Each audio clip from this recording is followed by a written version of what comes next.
and we have to really escalate the noise we make so that we'll be heard.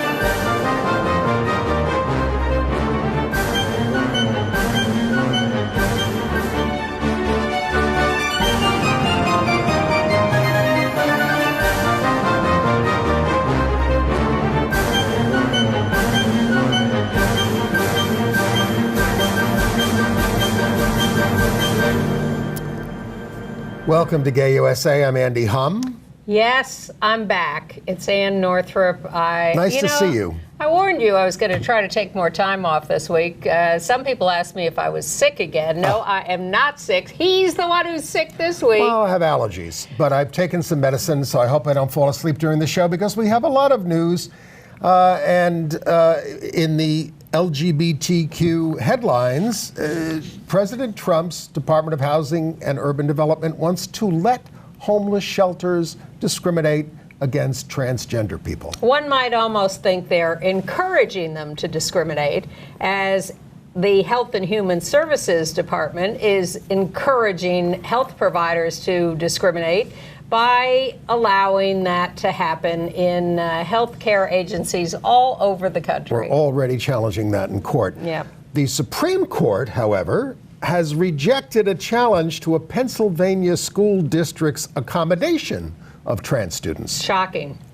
And a Republican county commissioner in Utah has come out at age 40. We mourn the loss of cabaret singer and gay icon Baby Jane Dexter. And this one took us by surprise this week. A new discovery found the first documented at this point, gay activist in the United States who started his work in 1906. Before we were born. Barely. The World Health Organization has dropped gender identity disorder from its list of illnesses. And we had a big court win in Brazil and a huge court defeat in Kenya. The Lavender Scare, about the purging of thousands of LGBT people from government jobs in the 1950s, is opening in theaters and is coming to PBS on June 18th. Mark your calendars. I love this movie. I can't wait to tell you more about it. And The Amazing Race on CBS showed a little clueless homophobia this week. I'll tell you about that. And I don't think we can start this week without talking what a horrendous week it has been for the Republic. We've just listened to Mueller talk about Trump's potential crimes that Congress should investigate. But even before that, I made a list of the alarming things that have happened in this country. I'm most alarmed about Trump telling the Attorney General to go ahead and investigate his political enemies and, you have free reign on that. And at the CIA and the FBI, and to try them for treason, ramping up of the dismantling of climate science, siding with Kim Jong-un over our allies, bringing charges against Julian Assange that imperil press freedoms, ramping up the war with Iran, plans to pardon U.S. war criminals in the armed services. I mean, it's true. It's all day, every day. Right. It's terrible. And that is why we should not hesitate about impeachment. We cannot afford one extra day of this guy in this administration. I thought when he got elected it was going to happen right away, like on day 2 of the administration. Like, surely we cannot live with this mistake the voters have made? Right. Yeah, well, that would have been nice. We could have maybe saved some time and some agony. But it just gets worse every day. Yes, it does. And it's getting worse specifically for our communities. Where shall we start? With HUD? The Housing and Urban Development Department is promulgating new rules to say homeless shelters can discriminate against anyone they want, basically. Even though the statistic I read was that transgender people are 2 times more likely to be homeless. I think it's probably a lot more than that. Yeah. But this is overturning the Equal Access Rule of 2012, only 2012, that now this will permit discrimination in single-sex or sex-segregated facilities such as bathrooms or sleeping quarters. Where are the transgender people supposed to go? The street.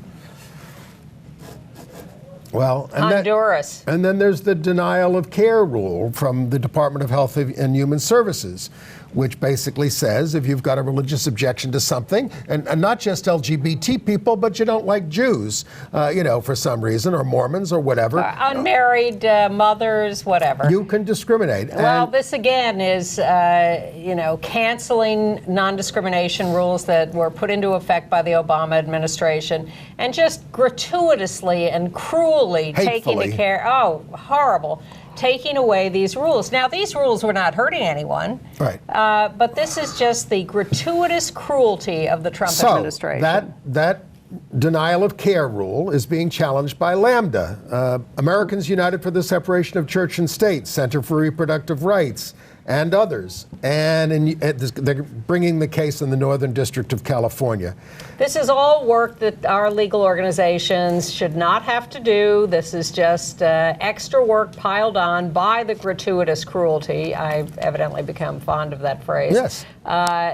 Piled on by the cruelty of the Trump administration, and it just puts us to work having to defend against these blows, one after another after another. And as Trump ramped up again, making it easier for adoption agencies to discriminate as well. Although we just won a case in New York in federal court where an adoption agency didn't want to comply with New York law that says if you get state money, you can't discriminate when you're doing stuff. So the Alliance Defending Freedom lost that case, are looking at appealing it. For those wondering why it is that the Alliance Defending Freedom keeps bringing these cases when they lose them all, one after another, the answer is they're good fundraisers for them. As long as they keep going to court to make these claims, people keep donating to them. So it's a full employment program for them. And they just are relentless and shameless, and they think that one of these days they're going to win. It's like the abortion cases. Well, that's just what I was going to say. As all these Republicans passing all these anti-abortion laws across the country, hoping, well, whether or not they think they'll succeed at the Supreme Court, and we should talk about the case that the Supreme Court decided this week, or not decided, but... Well, this is the Indiana case, and they said yes to one thing and no to another, and everybody said, oh, well, this is very moderate of the Supreme Court. But the fact is that what they're doing is waiting until... Chipping away. They're chipping away, but they're also waiting until after the 2020 election because, as you often say, the Supreme Court is very aware of politics, and they do not want to come down with an anti-abortion ruling before the election because they know that that will get in the way of Trump being reelected. So if they wait until after the 2020 election, then boom, the guillotine falls on women all over the country. Women are not waiting. They're ramping up, and I'm using that phrase a lot here, what are called anti-networks. Your auntie networks. This is to guide women to abortion across the country when states, now we're learning that the only abortion clinic in Missouri is closing. Well, luckily, abortion by chemicals, by pills, is a lot more common than it was in the old days, but it still is not the answer to everything. And our friend Judge Carlton Reeves, federal judge in Mississippi, an African-American Obama appointee, struck down the heartbeat law there. In 2018, he struck down the 15-week abortion ban, and this one is about 6 weeks, right? And he said, your new law is in open defiance of the court. Yes, it is, and that is exactly what they have in mind, open defiance, so that they can force this up to the court again, but with a different court than decided Roe v. Wade. But this court, this Supreme Court, did decline to hear the challenge to the Boyerstown area school district, which had accommodated trans students, and again was challenged by Alliance Defending Freedom. And the court, this was they were appearing on behalf of kids who said, I don't want to be in locker rooms with, someone who was born the other way or whatever. Because the school district made accommodations. It said any student who wants privacy can have privacy. The school was fine with it, and then the right wing came in and challenged it. The parents challenged it, and this was a shocker, actually, that the Supreme Court would refuse to hear that, an appeal of that win for us at a lower level. Thanks to the ACLU, who defended this all the way. Well, absolutely thanks to the ACLU, but thanks to the whatever justices refused to take the case. That was stunning that they would refuse to take it. And it was a mixture of judges. It was Republican and Democratic judges. Yeah. Not Trump judges, but former... Do we know? We don't know who on the Supreme Court refused to take the case. No. Because they don't announce that. Right. But one judge on the Supreme Court did come out with quite a rant this week. Clarence? Back to the abortion cases, yes. Yes. We skipped past that too fast. Yes. In the midst of this Indiana case and deciding some good, some bad, Clarence Thomas gives his own 20-page report. Yes. Which nobody joined. Well, because it was insane. And it was all about how, in addition to abortion, which we have to get rid of, we also have to get rid of contraception. Because contraception is a plot for racial eugenics. It is a plot to destroy the black race, anybody who isn't white.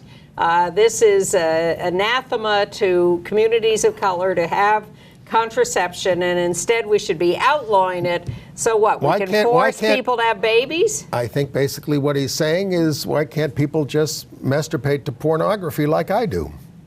That was a little too far to go for this. Well, I take your point. Well, I mean, look at his record. I do look at his record. It's awful. It is, it's unbelievable. He's got a lot of anger. Meanwhile, of course, the Trump re-election campaign is issuing LGBT for Trump T-shirts.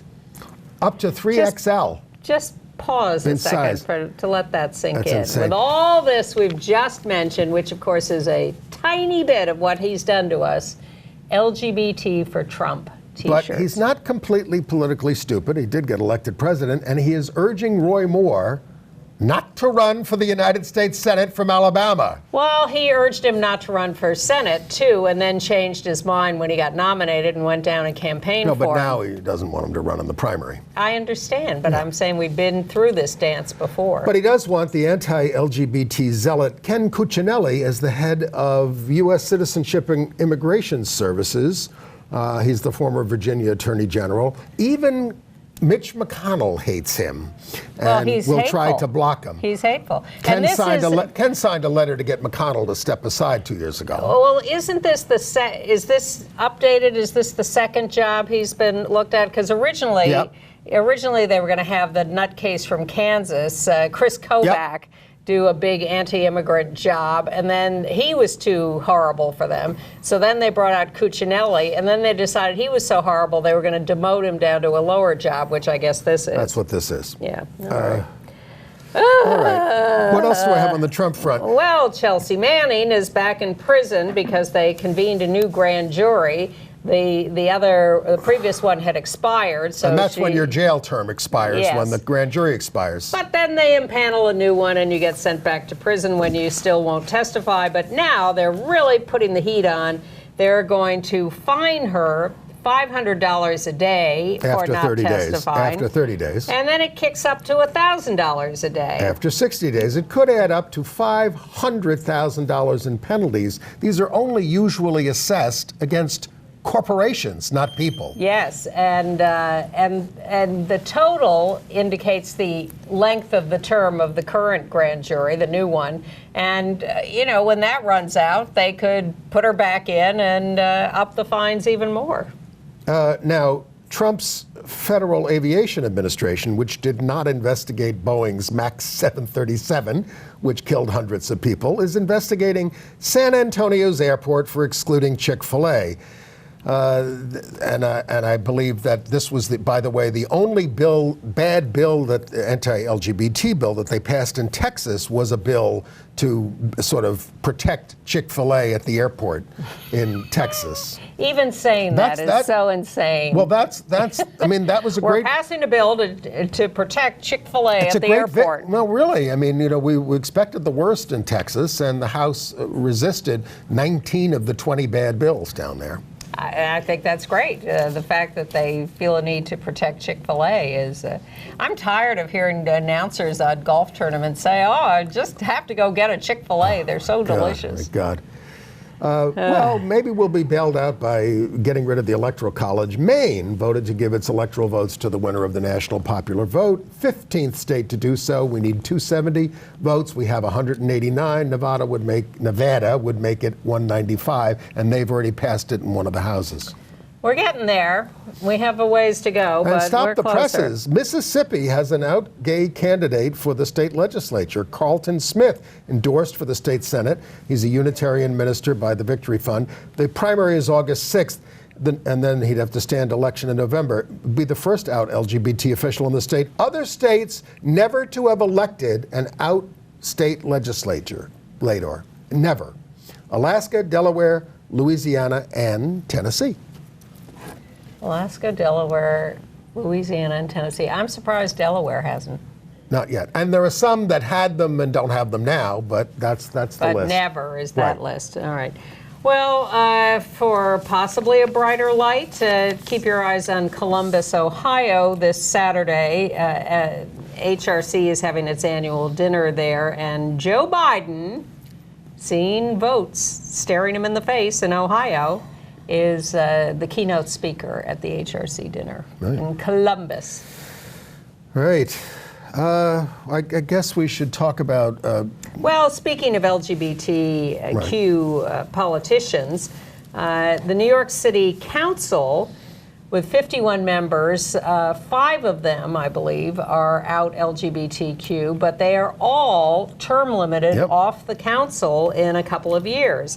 So they held an event, a press conference at City Hall to announce a new effort, LGBTQ 2021, to recruit and train new out people to run for the New York City Council. So if you're interested in that, there are people out there who want to help you learn how to run, how to raise money, how to get votes. We could go from 5 to none on the New York City Council and it's very not quickly. like we don't have any problems here in New York. The police said that there was a record 83% rise in hate crimes in the first few months of 2019 over the previous year. Terrible.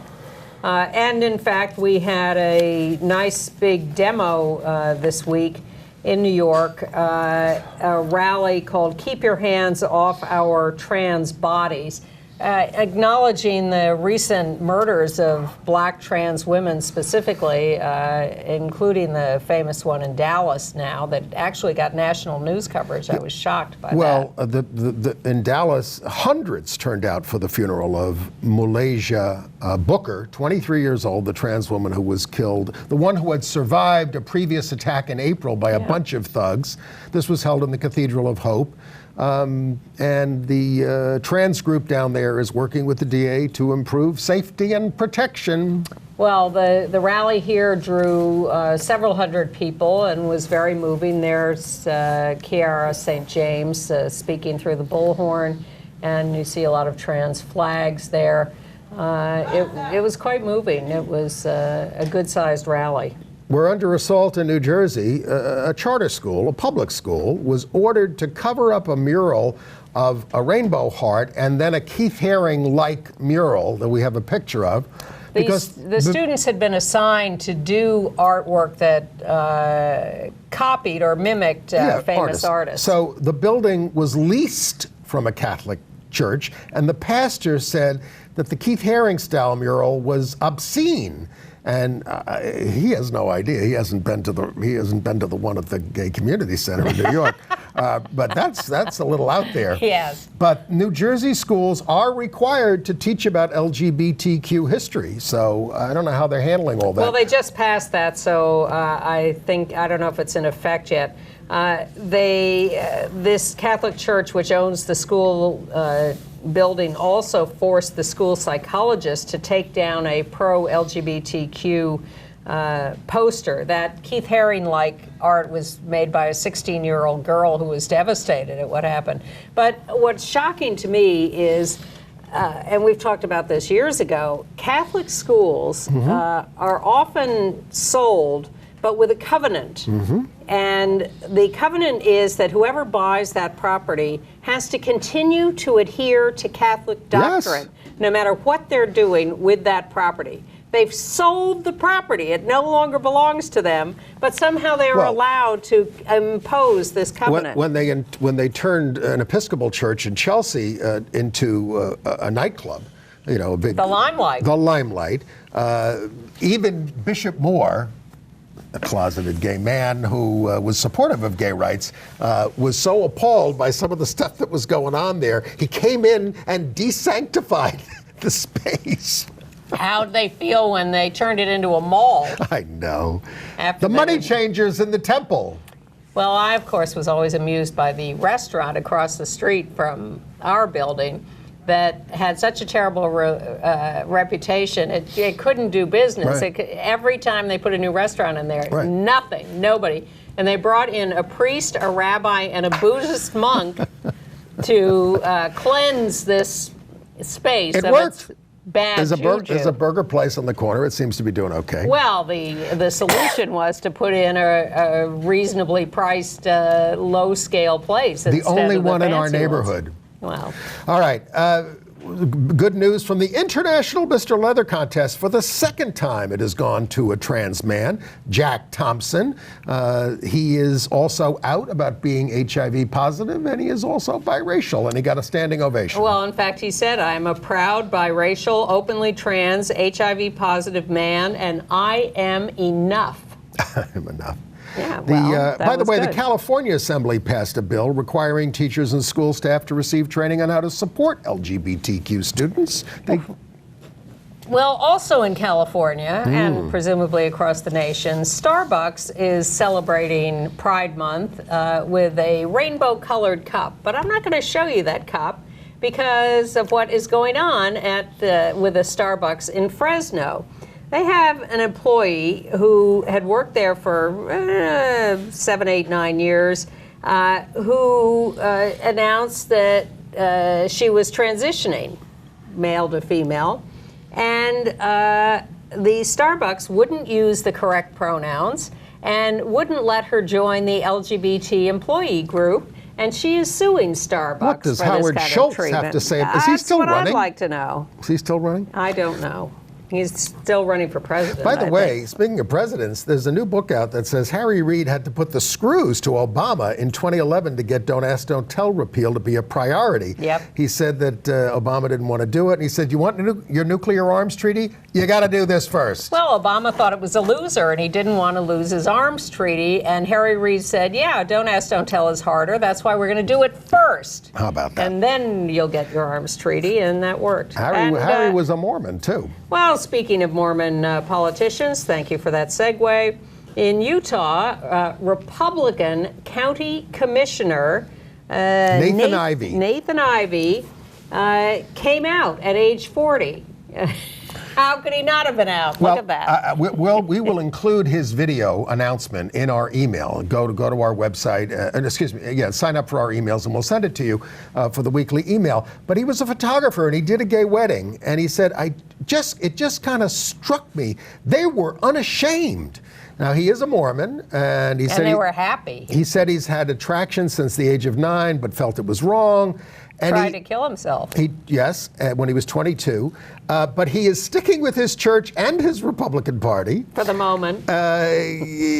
He did last year take the step when the 4th of July parade in Provo, which is in Utah County, I think. But anyway, he criticized them, and they let the LGBT groups in as a result of his criticism.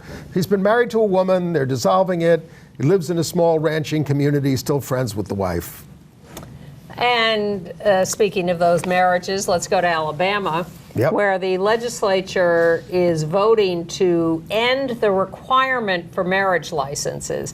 Now, at first I thought they were just getting rid of all marriage licenses, but I think what they're doing is giving a local option to probate judges, which is essentially saying you're allowed to discriminate, but you must sign an affidavit that a couple provides you that you have been married or are together. It's all about homophobia. It's all fiction and stupid. Did we do the fact that the California Senate passed a bill to ensure incarcerated trans people are housed according to gender identity? That passed 29 to 6. Very well. Everything in California passes 29 to 6. That's because we gerrymander the other way out there. Exactly.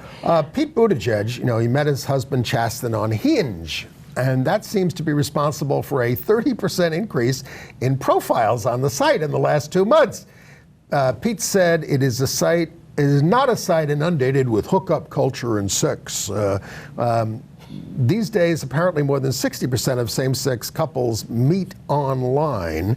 More than 1 million same-sex couples are married in the United States until the Supreme Court says otherwise. Yeah, a lot of straight couples meet online, too. Well, but if you go online to outhistory.org, you can find the story of the week, which is this discovery by Jonathan Ned Katz, who created outhistory.org, of the earliest known U.S. Gay activist. And it turns out to be Reverend Carl Schlegel. We've got a picture of him. This is the best picture they could find of him. It's from a newspaper, I think. Well, this was 1906 when he was speaking up for gay people in New Orleans. He was a German immigrant, and he'd been inspired by the work of Magnus Hirschfeld in Germany and the Scientific Humanitarian Committee. And he didn't get terribly far, I think, here with his work. They shut him down, but but he was apparently gay himself, and he was sticking up for gay people back then. They voted down there to find him guilty of sin and fired him. And he was also fired from the ministry of a prominent New York church, probably for the same stuff. But he was relentless. Actually, there's a note in the newspaper to those accustomed. It says, Mr. Schlegel was always queer. Wow. This is just amazing stuff. Thank you, Jonathan Ned Katz, for unearthing it. Outhistory.org. I'm sorry, I forgot to give the control room that Chiron, but outhistory.org is where you can find that and many, many other fascinating stories. Carl Schlegel. And of course, the German movement was in full swing in those days. It was, but then was shut down by the Nazis. It was. And they burned their books. Terrible. All right, international news.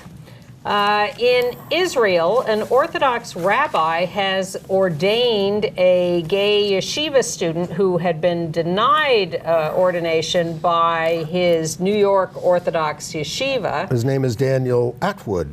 And the rabbi or the student? The gay Orthodox rabbi who was ordained. Yes, the student who was ordained, yeah. And the Orthodox rabbi who ordained him says we need gay rabbis in the Orthodox community, and he's also ordained Orthodox women. And the Knesset has moved to recognize same-sex partners just of their own members. And give them benefits and things like that. As opposed to making it a law for the country. Well, speaking of laws for the country and also religion, in Australia, the newly re-elected Prime Minister, Scott Morrison, is prioritizing a religious freedom bill. They have a way with language. Freedom, discrimination, somehow in their eyes, they're the same thing. We told you about the breakthrough in Taiwan of same-sex marriage. Well, this past Friday, hundreds of same-sex couples married on the first day that was legal. We have pictures of some of them. This is a famous writer, Taiwanese writer named Chen Huxie, married her partner. And then a guy named Shane Lin married his partner. Today, I can openly tell everyone in front of so many people that we are getting married and we are gay. I mean, this is the way people are coming out, embracing their rights. 526 same-sex couples registered to marry on the first day of legal marriage in Taiwan. And meanwhile, in China, in mainland China, or whatever we're calling it these days, Hong Kong activists are demonstrating for marriage. But China, the government is saying, Marriage for same-sex couples means marriage would no longer be special. That's in Hong Kong. Yes. Now, it turns out, though, that, of course, pre-colonial days, China had a whole history of same-sex relationships being recognized and legal. So a lot of this is about the British colonial era, and now U.S. Imperialistic evangelists who are going around the world to destroy any respect for gay people in countries everywhere. We overcame it in Taiwan and maybe in Singapore. The grandson of Singapore's founding father, who was Lee Kuan Yew, has married his male partner, but in South Africa, where it's legal. Because it's not legal in Singapore. More about that later. And the young man's father, who is the son of the founder, said, "I believe my father would have been thrilled to know about this." And sex between men there is still illegal, though Lee, who was the founder, questioned that in an interview before he died. Now we're burying the real leads, which are the court cases in Brazil and Kenya. Yeah. The good news is from Brazil, where the Supreme Federal Tribunal has outlawed homophobia and transphobia. It's interesting how they do it. They have 11 justices, 6 have weighed in and said, we're banning it. The other 5 haven't weighed in yet, but they still can. That's how they do decisions there. Never mind.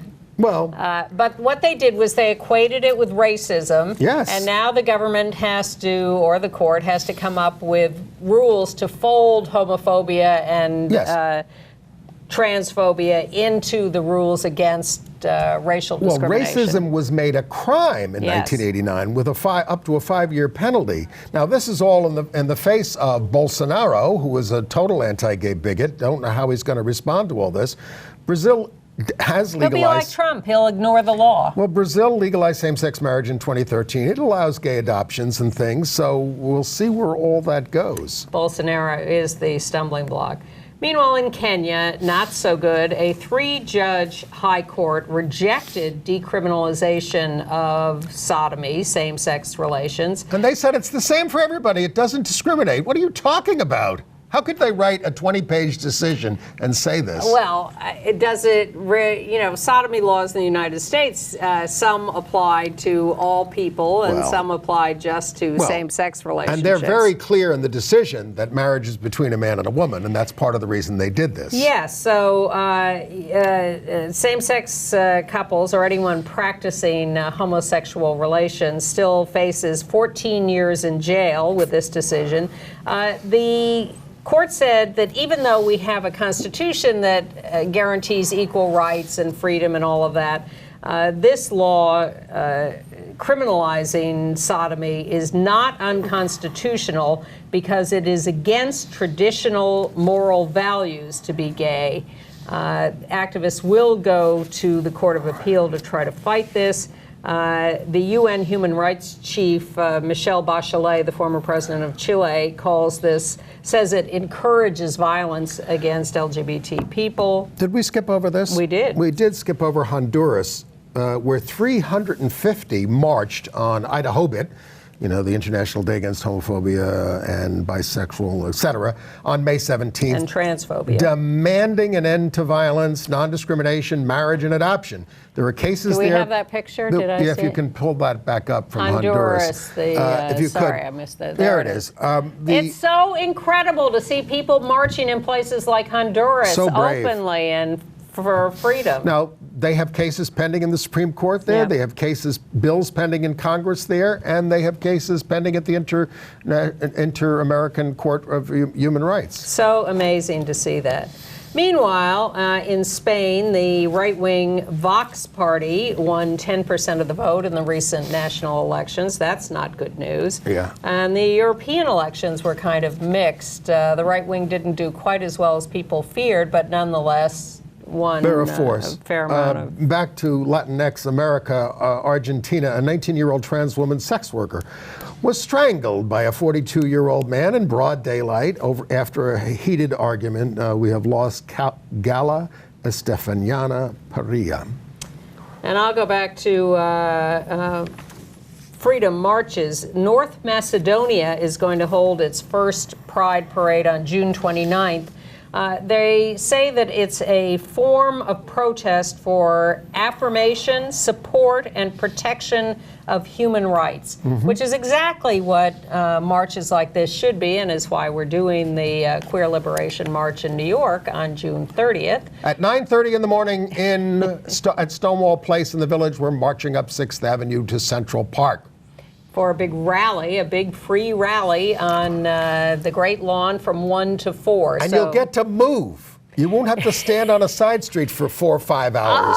You get to move, you get to march, and you get to march for your rights. Come to New York and join us. And join us anywhere along the way, because unlike the Heritage of Pride Parade, which now excludes individuals stepping off the sidewalk into the parade, everyone can join us, and we hope they do. We do. But I'm very moved by these marches in Honduras and North Macedonia. That's where people are really taking a chance and really opening themselves up. Well, you had a situation in the United Kingdom, in Birmingham, where there were Muslim parents protesting against what they felt was the imposition of LGBT lessons in schools. Yes. So there were a lot of big protests, and it's spreading around the country. But in Birmingham, LGBT Muslims, for the first time, led the Pride March in response to all this. Nice. And the Sultan of Brunei has responded to some of his criticism. He got an honorary degree years ago from Oxford University in Britain, and Oxford grads sign, thousands of signatures on a petition asking for that to be rescinded. But before the university could act, the Sultan of Brunei has returned his honorary degree. At the School of Oriental and African Studies, there's a big Brunei center there, a museum and everything. I wonder what's going to happen to that. As you know, there are plenty of war criminals with their names on buildings all over the world. In Chechnya, a gay man who was tortured by the cops is appealing to the European Court of Human Rights, saying that Russia did not adequately investigate his case. What do you think about this thing that popped up this week about Russia? A new poll shows support for equal rights for gay people at 47%. You have a funny way of showing it over there. Well, 47%. I blame the government. I blame the governments. You think more the people than are fine? I think the people are mixed, and I think they have been affected by the government, but the government is who you really want to Like the government of Lebanon, which has blocked Grindr. Oh, well, we skipped over the World Health Organization, didn't we? I was going to put it in AIDS news next, but that will be a good segue. I have some other international news. Well, hurry up. Disneyland Paris is taking over its own gay pride event. The U.S. doesn't do that. That's because they want. Oh, they will any minute now. In Hungary, the office of the mayor of Budapest was fined by the Equal Treatment Authority for blocking LGBT websites. Ireland voted 82% to liberalize divorce, and the Irish Prime Minister is going to meet with Trump, but not at his damn golf course. Right. It's going to be at the airport. Right. And he's going to bring up our issues.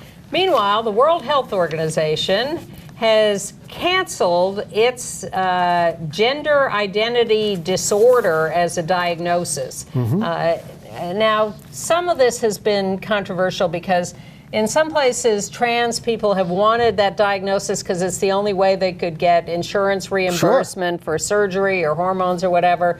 But the more enlightened position is not to require such a disordered diagnosis to get that kind of help.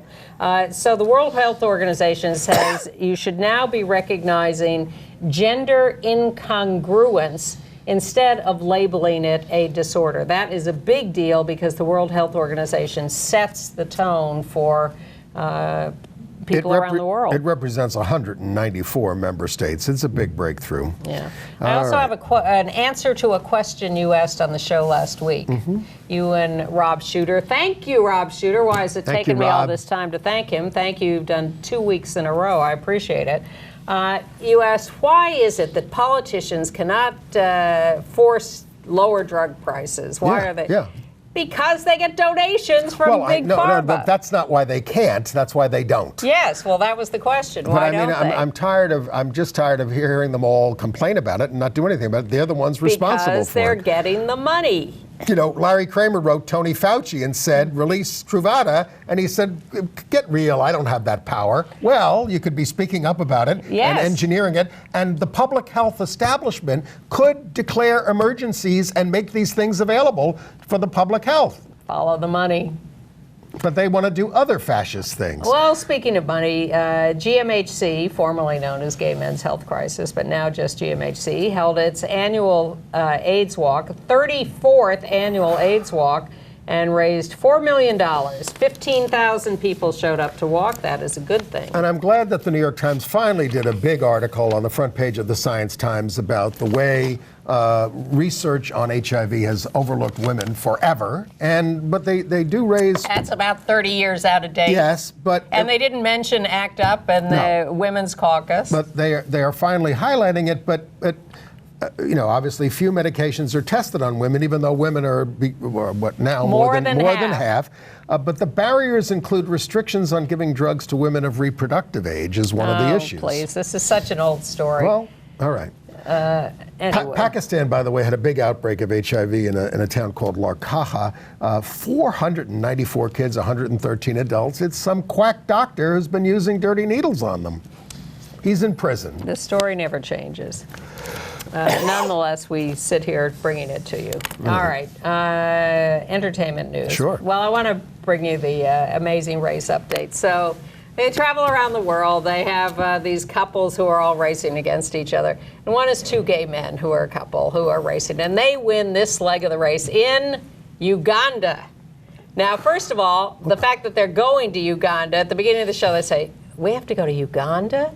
Really? Are we going to be safe there? This is terrible. We don't want to go to Uganda. But they say, all right. We'll buck up. We will do it. We'll go to Uganda. And they have the competition there, and they win that leg of the race. But they're in prison. They're going to be. They win the leg of the race. They've survived Uganda. They get on the mat. They're saying, you are you team number one. And for being team number one, you win an all-expense-paid trip to Singapore. Oh, my God. Out of the frying pan into the fire. Oh, my God. Where homosexuality, illegal. Well, it was illegal here in 13 states until 2003. Well, the Amazing Race is going to Uganda and then sending people to Singapore. Thank you very much. You know, let's talk about the thing we're most enthusiastic here about, Lavender Scare. Love it. This is a movie by Josh Howard, and we're going to show you him. Former 60 Minutes producer. Right. And, you know, it's about the enormous purge of gay people, in the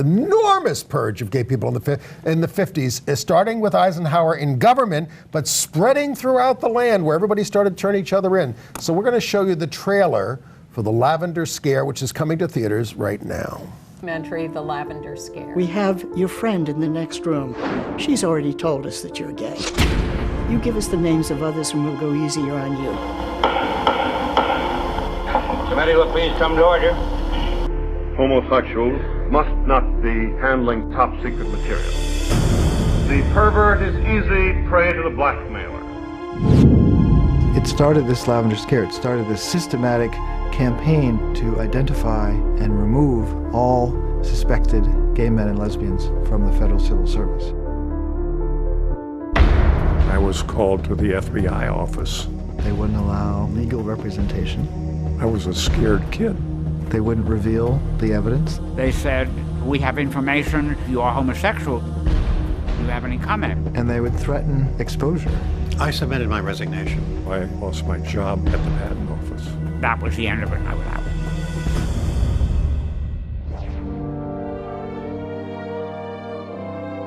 I was the first person to fight back out of all of those huge number of people that were fired in the 50s. And in 1965, he led a protest outside the White House, which was both an act of conscience, but also an act of extraordinary courage.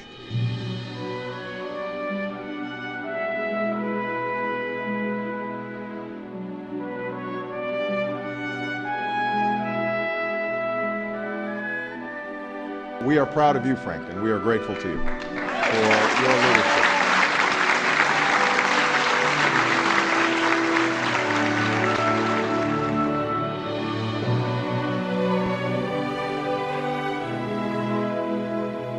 it's a heartache that you have the rest of your days. All of this needs to be said. People need to know.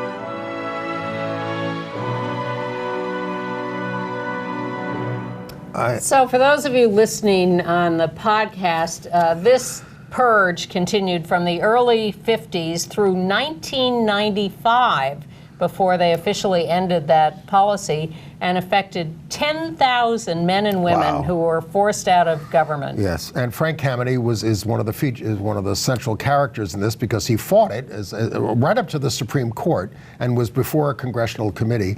I had the honor of having him as a speaker at the University of Virginia when I was a kid, and got to march with him in my first Pride March in 1974. Frank Kameny. I also knew his mother, who was in Parents of Gays, but Frank's long dead. I mean, he was a great guy. He was a great guy. I was thrilled to know him a little. And Barbara Giddings. And yes, all of them. They were so brave. And this is all pre-Stonewall that they were doing this work. Yes. Which is why we object to designating Stonewall as the beginning of the movement. It's a heartbreaking story. It really is heartbreaking. I cried watching it. Yeah. But it also, it doesn't, we need to acknowledge this is still going on right now against transgender people. Absolutely. And against all of us all over the world. So we're going to show you in a second the interview with the director, Josh Howard, but this movie, The Lavender Scare, is going to play in New York and LA starting June 7th. At Cinema Village in New York for a week, just for a week, and then June 18th nationwide on PBS TV. Yes. If you don't get, and it's great to see it in the theater because then you see it on the big screen, but if you don't catch it there, June 18th on PBS, you must see The Lavender Scare. It is stunning. This is our history. And this is a little interview that Josh Howard, the director, did talking about making this story. I came across the book, The Lavender Scare, completely by accident, and I was stunned as I was reading it. I thought I had a pretty good understanding of America in the 1950s, the Cold War, the McCarthy era, the Red Scare, as it was known. But what was remarkable to me was reading the story of the Lavender Scare and finding out there was a whole aspect of this time period that I knew nothing about. I, Dwight D. Eisenhower, do solemnly swear. One of the first things President Eisenhower did when he took office in 1953 was sign an executive order officially prohibiting gays and lesbians from working for the federal government. The rationale was, you're in the closet, you're leading a hidden life, you're susceptible to blackmail. This began an effort by the federal government to try to identify and then fire any employee it believed was gay. I don't care what they have to say. I don't care how much they scream and squeal. If anyone wants to come in and remove them in some dainty fashion, they're welcome to it. But in the absence of that, if lumberjack tactics are the only kind of tactics that crowd understands, and take my word for it, those are the kind of tactics we're going to use on them, as long as there is one there endangering the lives of 150 million Americans. More than 10,000 federal employees lost their jobs. It questioned the most widespread and longest-lasting witch hunt in American history. And it was just amazing to me that such a important part of our history had been completely overlooked. This story is a classic tale of both tragedy and triumph. Tragedy because thousands of lives were ruined during the 1950s and 60s by this policy of the U.S. government.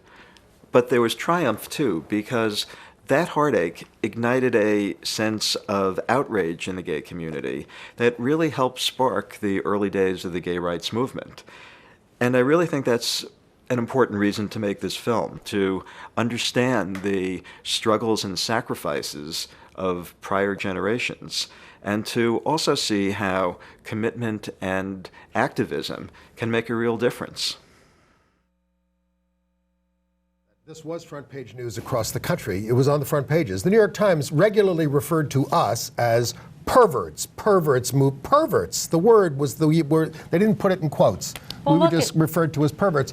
And people were turning in their neighbors. Yes. because I think he's one, and I think you should get rid of him because they were getting the message that we are this danger. I mean, Eisenhower, when he was a general, conducted a purge in the military until his aide, who was a lesbian, said, you know, I'll get you the list, but you're gonna have to start with me. But then as president, he went on and did this. And they had Joe McCarthy up there, a closet case. Closet case, and talking about working with Roy Cohn, another closet case, who went on to be the lawyer for Donald Trump. And talking about squealing and dainty, you know, all these words meant He was the Donald Trump of his day, Joe McCarthy, for sure. Theatrical. Ugh. Terrible. So very painful, very, very painful. And it's, as you say, it goes on around the world still. It does. And I just can't say enough about how much I love this movie and how powerful it is, and how I think it really gives Frank Kameny his due in a deep and multi-layered way. I really appreciated that. Yes. Yes. So thank you, Josh, and I hope all of you watch the movie. If you want more history, I mean, every museum around the country seems to be having an exhibit, and the New York Historical Society opened up their Stonewall 50. I'm wearing a Stonewall 50 button from that exhibit at the New York Historical Society, and it's terrific. It's on the second floor. It's got a whole timeline right there on the wall. Was a picture in the middle there of Andy Velez, who we just lost when he was a younger activist. He died at the age of 80 just a couple of weeks ago. And then we have a picture of Roll Arena in front of the Roll Arena exhibit. That's her in the flesh. Roll Arena, who was still around and was doing. And then the Revolting Lesbians, gathering around the Revolting Lesbians poster that's on the wall. Anne McGuire and others you will recognize. So it was just delightful. There it is, Stonewall 50. Tell them where the New York Historical Society Central is. Park West and 77th Street. Yes. You can take the C train or the B train up there during the week. New York Historical Society, and they have a side room about New York nightlife, but it's for adults only. It's not very racy. It's not very racy. Are we back to the Mapplethorpe days? No. Oh, come on. No, actually, that night I asked the guy if that was true. When I went back to see it, there wasn't any guard there, and there was no notice. There was an advisory of some kind, but it wasn't. As somebody said to me, it really doesn't deal with sex. It deals with the movement, but in a very good way. Well, I'm fine dealing with the movement, but putting warning labels on stuff is really annoying. Yeah. Well, do we need a warning label on Frankie and Johnny and the Claire de Lune? Yes, there is nudity right from the start. That's the big feature of that Terrence McNally play. It's being revised from 1987. This is Michael Shannon and Audra McDonald. I think they were a little miscast in this, and it's a little dated, but it kind of grew on me in Act 2. You know, it's about two down and out people who were in their about 40 who were, had given up on love and are trying to find it. And, well, speaking of nudity. I'm still looking forward to the Terrence McNally American Masters. Okay. Vida is back on the Starz Network. This is the show that started last year. Just 6 episodes last year, 10 this year. 2 sisters go back to their home in East Los Angeles into a basically barrio neighborhood, and their mother has died, leaving, much to their surprise, a wife.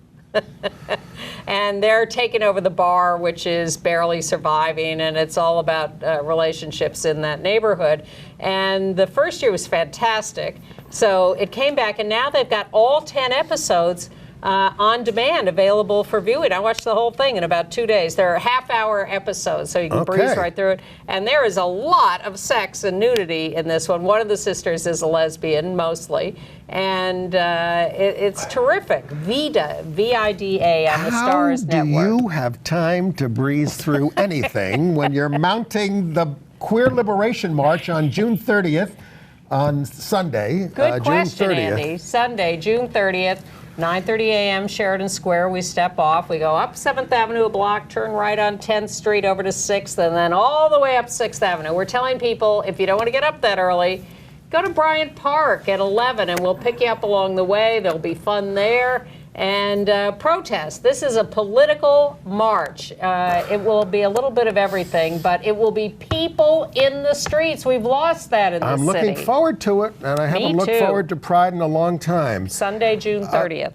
I'm also looking forward... Reclaim Pride. NYC.org. You see that on the screen there. ReclaimPrideNYC.org. I'm looking forward on HBO to the last 2 episodes of the lesbian drama Gentleman Jack. Now, if you think LGBT life is tough now, try 1832 in West Yorkshire, I think it is. Yeah. Yes, and this is a fantastic drama. Very jazzily. It's so touching and interesting, and I can't wait to find out what happens. And now I see it's going to have a second season on HBO. And Killing Eve wound up its second season, but there'll be more of that. But that's all available on demand if you want to see it. If you missed that. Right. So we're. Baby Jane Dexter. Yeah, Baby Jane. We all knew her. She was a gay icon, a cabaret singer with a booming contralto. She was very close to Vito Russo, and she was on the Emerald City, the gay cable show, in 1977. She wrote a song about being raped back in 1978 as well, so she dealt with controversial things. But she was a mainstay of AIDS benefits before anybody in show business was doing this kind of stuff, before it became fashionable. And she was just one of our greatest supporters, and very sorry to lose her at the age of 72. Yes, much too young. And so we're going to go out today with some video of Baby Jane Dexter performing at the 2015 MAC Awards. The MAC Cosmetics Foundation was a huge, it's dissolving, I think, a huge AIDS charity. And she appeared to help the fundraising for the foundation. So goodbye till next week, and here's Baby Jane Dexter with one of her signature performances. May God bless and keep you always. May your wishes all come true. May you always do for others and let others do for you. May you build a ladder to the stars and climb on every rung. May you stay forever young.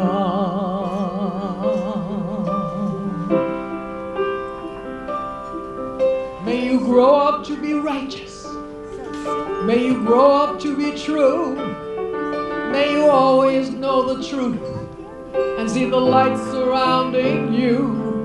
May you always be courageous, stand upright and be strong. May you stay forever young. Forever young. Forever young. May you stay